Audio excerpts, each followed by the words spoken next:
টাঙ্গাইলের মধুপুর বনাঞ্চলে দুর্ঘটনায় বন্যপ্রাণীর মৃত্যু কমাতে রোপওয়ে নির্মাণ করেছে বন বিভাগ।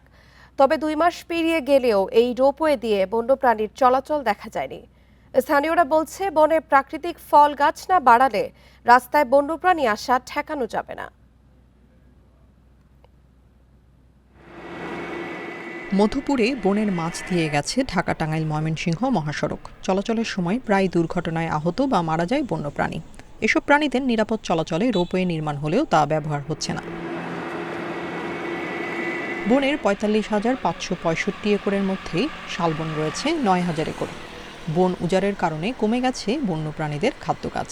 ফলে অনেক বন্যপ্রাণী বন ছেড়েছে, আবার কিছু প্রাণী খাবারের সন্ধানে চলে আসে রাস্তায়। প্রাণীরা রোপওয়েকে ফাঁদ মনে করে তা ব্যবহার করছে না বলছেন স্থানীয়রা। পশুগুলো তখন বিলুপ্ত, বনের গাছ ফল ফলনতে নাই দিকে বিদায় অনেক পশু পক্ষী আসছিল। খাবার নাই, খাবার না থাকলে আগে কোনো খাবার ছিল, পশু পাখি খাইতে থাকছে। আগে বনের ভিতরে বড় বড় গাছ গাছ ছিল, ফলের গাছ ছিল, মেলা কিছু গাছ গাছ এখন নাই। তাহলে বানর কি করবো? এজন্য রাস্তায় আসে।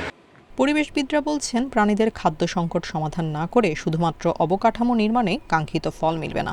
বনে গাছ না থাকার কারণে, বনটা পাতলা হয়ে যাওয়ার কারণে এই ঘটনা যেটা ঘটছে সেটা হলো কি, ওদের খাদ্য কমে গেছে।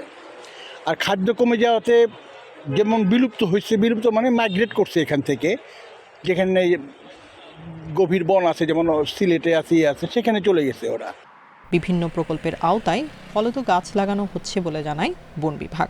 পরিচালন ব্যয় খাতে আমরা দেশীয় প্রজাতির এবং বন্যপ্রাণী খাদ্যোপযোগী প্রজাতি দিয়ে আমরা 250 হেক্টর বনায়ন করেছি টাঙ্গাইল জেলাতে, এবং মধুপুরের শালবন পুনঃপ্রতিষ্ঠা প্রকল্পের থেকেও আমরা 450 হেক্টর 25-27 বছরে আমরা দেশীয় প্রজাতি এবং যেগুলো বন্যপ্রাণীর জন্য খাদ্যোপযোগী এই ধরনের প্রজাতি দিয়ে আমরা বনায়ন কার্যক্রম গ্রহণ করেছি ইতিমধ্যেই। অপ্রয়োজনীয় প্রকল্পের পরিবর্তে বনের পশু পাখিদের জন্য বাস্তবসম্মত পদক্ষেপ নেবে বন বিভাগ, এমনটাই প্রত্যাশা স্থানীয়দের।